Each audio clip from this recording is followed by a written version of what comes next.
সীমান্তে বিএসএফ এর জুলুম, অসহায় কৃষকদের করুণ বাস্তবতা।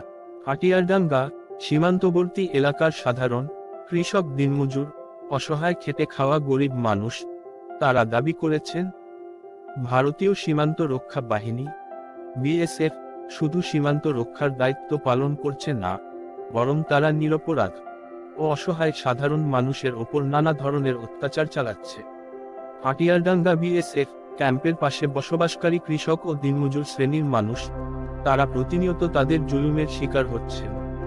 গ্রামবাসী তারা জানান, বিএসএফ বাহিনী সাধারণ মানুষকে সীমান্তবর্তী এলাকা থেকে সরিয়ে দেওয়ার চেষ্টা করছে এবং অহেতুক হয়রানি করছে। তারা আমাদের মতো অসহায় কৃষকদের ওপর অন্যায়, জুলুম, অত্যাচার, নির্যাতন চালায়, অথচ অন্যদিকে নিজেরাই অবৈধ কর্মকাণ্ডের সঙ্গে জড়িত। ভারত থেকে অবৈধভাবে পণ্য পাচার করানোর জন্য বিএসএফ সহযোগিতা করছে।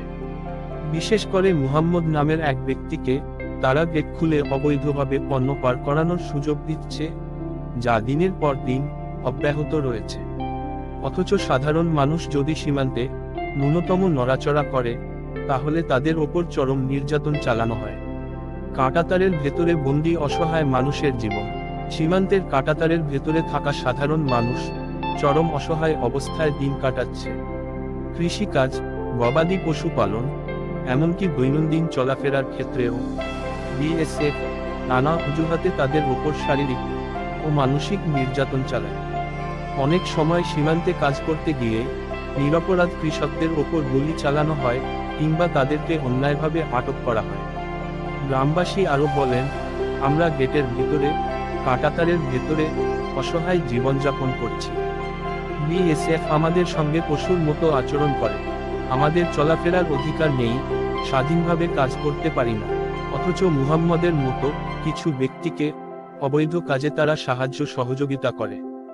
সত্য উদ্ঘাটনের আহ্বান।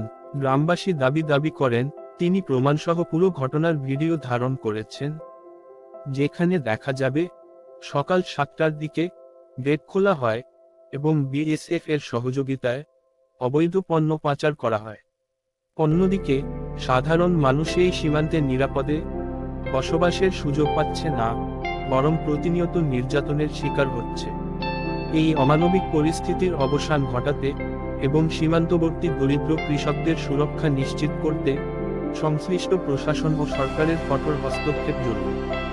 দেশবাসীর উচিত বিষয়ে সোচ্চার হওয়া, যাতে সীমান্তের সাধারণ মানুষ নির্বিঘ্নে ও স্বাধীনভাবে জীবনযাপন করতে পারে।